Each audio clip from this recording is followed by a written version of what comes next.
Hello, salut. Alors, j'ai envie de vous faire un petit tirage de cartes, mais j'ai aussi envie de revenir avec vous sur mes écritures automatiques. Alors, elles sont un peu folkloriques parce qu'elles ne sont pas très explicites, mais j'ai tellement pensé et repensé que elles sont peut-être pas si dénuées de sens que ça. On va voir. Alors, on y retourne, ok? Voilà. Alors, la première que j'ai faite, elle date du 13 janvier. Enfin, la première, j'en ai fait beaucoup avant, mais celle-là, je les ai gardées, je les ai répertoriées. Alors, qu'est-ce qu'on voit sur cette... On va mettre un peu plus de lumière. On voit un petit stylo, s'il vous plaît, ce sera mieux. On voit un personnage ici, nettement. Un personnage debout, parce que c'est dans ce sens-là que j'ai fait ce dessin. Avec la tête ici, éventuellement les mains, les pieds. Et puis on voit que ce personnage est relié avec toujours ces boucles d'énergie à 3 points que j'avais dit au départ être éventuellement les anges tutélaires. Donc déjà, le premier dessin, on me parle d'un personnage debout, donc vivant. S'il est debout, il est vivant. En relation avec 3 boules d'énergie, 3 centres d'énergie. Hein. Et c'est ce que j'avais marqué. Donc, un personnage debout, une tête connectée à 3 groupes d'énergie ou 3 entités. Ça, c'était le premier dessin de la série. Donc, ce dessin est clair, il est, je dirais, il est évident. Deuxième dessin que j'ai fait le 23, donc quelques jours après. Même topo, dans le sens où il y a encore un personnage ici, debout. Il est debout, tête, bras, jambes, toujours relié avec une énorme boule d'énergie ici, un lien, une connexion réciproque. Donc, un personnage humanoïde en lien avec une énergie supérieure. À peu près le même scénario que le dessin d'avant. Et là, j'avais marqué personnage debout, relation, connexion, réciproque avec présence, entité, groupe d'énergie. C'est à peu près le scénario, le même scénario. On continue. Alors là, c'est plus compliqué déjà. C'est un dessin que j'ai fait le 14 février, donc une quinzaine de jours après. Et là, beaucoup plus complexe. Ça a démarré, en fait, il a 3 niveaux. Il est premier niveau, deuxième niveau, troisième niveau. Premier niveau, j'ai commencé ici, et puis je me disais, mais qu'est-ce que c'est que ce dessin? Alors, vous m'avez demandé de vous donner une vue d'ensemble. Alors, la vue d'ensemble, elle est là. C'est pas évident, mais voilà, elle est là. Alors, voilà, après coup, après réflexion, et après discussion avec mon amie Lou, qui elle fait couramment de l'écriture automatique, mais d'une fluidité et d'une précision remarquable. Et c'est peut-être pour ça que je me suis bloquée et que j'ai pas essayé d'aller au-delà de la forme. Et elle, quand elle a vu les dessins, elle m'a tout de suite appelé en me disant que cette chose-là, que je pensais être un cœur, en fait, c'est un vaisseau. Voilà. Donc, pour elle, alors, le dessin, il a démarré ici. Il est parti, il est monté, et il a dessiné cette espèce. Ça pouvait être un cœur humain, avec les 2 ventricules ici. Mais si on regarde de plus près, on voit un espèce de personnage ici, debout, qui a l'air d'être devant un pupitre, ici. Peut-être ici un autre personnage. Et en haut, soit des yeux, soit des hublots. Elle me dit, c'est un vaisseau. Et oui, c'est un vaisseau. Oui, c'est un vaisseau. Maintenant qu'elle me le dit, je vois ça avec un autre regard. Donc, toujours ces petites volutes d'énergie. Et là, le personnage qui est dessiné, parce que c'est un visage qui est dessiné ici, le visage est couché. Alors, est-ce que c'est un personnage endormi qui, pendant son sommeil, parce qu'on sait qu'il se passe tellement de choses pendant le sommeil paradoxal, est en connexion directe avec une entité dans un vaisseau. Voilà, ça peut être ça, tout à fait. Ça ne m'étonnerait pas du tout d'ailleurs.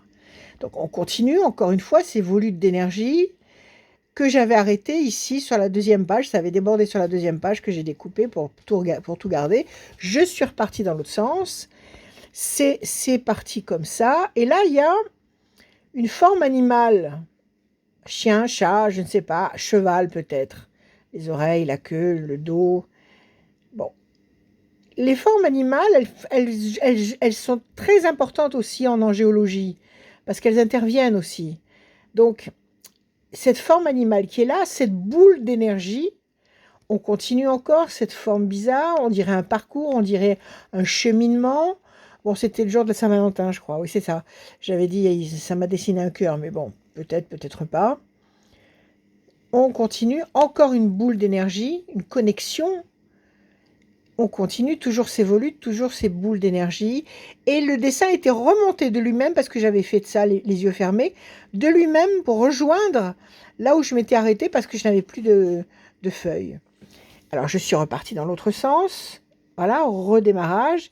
Et là, le dessin est plane, donc il n'y a plus de volutes d'énergie. C'est plat, c'est plat, c'est plat, c'est plat. Et ça s'arrête. Donc, sur ce dessin, je reviens pour dire qu'il y a de grandes chances qu'il s'agisse de ça. C'est-à-dire que ça, il s'agit d'une connexion avec quelqu'un, peut-être moi, peut-être quelqu'un d'autre, quelqu'un qui dort, quelqu'un qui est endormi, qui est couché, et qui est en connexion directe avec quelqu'un d'en haut. Avec quelqu'un d'en haut, vraisemblablement dans une capsule, ici, et qui génère des boules d'énergie, donc des connexions, des réflexions, des idées. Ça peut être mon double aussi, mon double quantique. Parce qu'on a un double quantique dans une autre dimension. Est-ce que c'est ça? Est-ce que c'est la présence terrestre ici qui dort et qui entre en relation avec son double quantique dans une autre dimension? Alors voilà, j'ai reconsidéré tous ces dessins. Et puis cette forme animale qui a son intérêt parce que je le répète, les animaux sont très importants. Ils ont une âme, ils n'ont pas une âme humaine, mais ils ont une forme d'âme. Et ils ont un rôle très important à jouer dans les signes, dans les présences angéliques. Et enfin, le dernier que j'ai fait, ah oui, c'était le dragon. Celui-là, je l'ai fait le même soir, le 14 février. Donc oui, ce dragon, ou cet animal volant, cet animal ailé, où on voit bien l'œil ici, on voit la tête, la bouche qui est ouverte et qui laisse échapper des énergies, peut-être des messages, je ne sais pas. La tête, la colonne vertébrale ici, les ailes. Et moi, je dirais que c'est un dragon parce qu'il y a des espèces de pattes ici, là et là. Je suis pas une comment dire, je ne me suis jamais penchée vraiment sur l'existence ou non des dragons. Mais je sais qu'il y a des gens qui sont spécialisés là-dedans et je vais avoir la curiosité d'aller voir un peu ce qui se dit. Et là, la forme est à peu près, je dirais, parlante.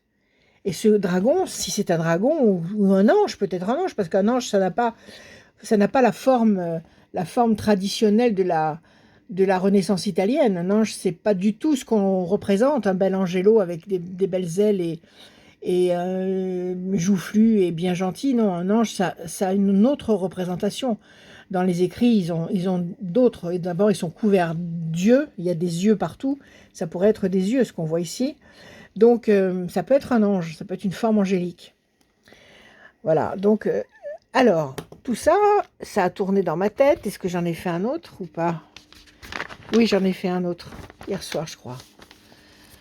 Est-ce que je l'ai rangé? Oui. Alors là, très compliqué aussi. Celui-là, je l'ai fait hier soir, le 15 février. Alors là, c'est pour ça que j'ai fait la différence tout à l'heure entre le personnage qui était debout et là, c'est un personnage qui est clairement couché. Il est couché, ça a démarré d'ici. Personnage avec la tête, le bras, le corps, couché. Donc c'est pendant le sommeil ou, si c'est pas pendant le sommeil, est-ce que c'est pendant la mort? Est-ce que c'est pendant la mort? Alors, ce serait le corps physique ici, des énergies, et puis quelque chose qui se redresse ici. Est-ce que c'est l'âme? Est-ce que c'est le corps astral qui se redresse et qui monte, et qui monte, et qui monte à plusieurs étages, à plusieurs niveaux. Là, il y a un niveau très complexe, très, très compliqué, avec beaucoup, beaucoup de nœuds, beaucoup d'énergie. Est-ce que c'est le grand jugement? Est-ce que si ce personnage-là n'est plus vivant dans le sens terrestre, est-ce que son âme ici passe à la machine à laver, au grand jugement, ici? Et après, encore une fois, des mondes, des univers différents, des boules d'énergie, et elles marchent par deux, une, deux, une, deux, une, deux, et on sait que dans l'univers, tout marche par deux. Alors ça pourrait vouloir dire, ça pourrait être tout simplement la connexion qui se passe après la mort et qui nous emmène là-haut dans plusieurs mondes, à plusieurs niveaux. Si c'est pendant le sommeil, c'est à peu près le même schéma, parce que le sommeil, c'est 1/60e de la mort. On descend dans la mort à 1/60e de la mort.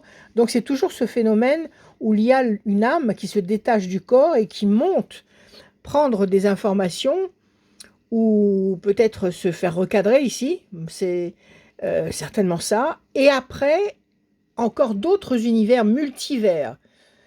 On continue le parcours, toujours des petites volutes d'énergie, des boules d'énergie. Est-ce que ce sont des situations particulières? Toujours ce parcours qui peut être peut-être un plan. Il faudrait qu'un astronome accepte de me donner un peu de son temps et me dise si ça correspond à des parcours stellaires. On continue, et là, encore une fois, peut-être un univers, ou peut-être un événement, ou une prise de conscience. On monte, et ce qui m'a le plus marqué, c'est, bon, encore une fois, un groupe, et non pas électrogène, mais un groupe d'énergie ici. Il y a plein de groupes d'énergie, et puis on atterrit sur cette tête que j'ai fait faire il n'y a pas longtemps par ma fille Esther. C'est un tableau à moi. C'est un tableau que j'ai appelé « Les anges sont partout ». Elle me l'a synthétisé en images d'ordinateur, là, très, très basique. Et ça donne un résultat tout à fait sympa. Mais moi, ce schéma-là, il me fait penser à mon ange, à ma tête d'ange. Donc, il y a un mix de tout ça. Il y a un mix des anges. Il y a un mix des multivers. De toute évidence, nous sommes ici, nous nous détachons de notre corps physique, nous montons dans des paliers différents pour y prendre des informations, pour y ramasser des informations, et puis on continue, le cheminement ne s'arrête pas. Donc voilà, le parcours continue. Après cet événement-là, que ce soit un sommeil ou que ce soit le dernier sommeil d'une vie, on continue à parcourir, à vivre des choses. La vie continue. Et puis là encore, des boules d'énergie. Et puis ce clin d'œil avec cette tête d'ange. Est-ce que je l'ai là sur mon ordinateur? Je vais essayer de vous la montrer si vous ne l'aviez pas vue. Je vais vous la montrer. Cette tête d'ange qui pourrait, parce que voilà, elle est synthétisée comme ça, et ça pourrait ressembler très bien à ça. Voilà. Donc, voilà. Donc j'ai fait toutes ces écritures sans me prendre trop au sérieux, mais ce qui se passe, c'est que j'ai terriblement envie de le faire. Donc je peux pas passer outre, je peux pas dire non, je suis pas très fortiche et je laisse tomber. Non, ça me prend, l'envie me prend à n'importe quelle heure du jour ou de la nuit de prendre un stylo et de prendre un morceau de papier et de commencer à écrire. Donc là, qu'est-ce que j'ai noté? Toujours le personnage couché, en connexion réciproque avec un personnage debout, double quantique, encore une fois cette notion de double quantique probable, lui-même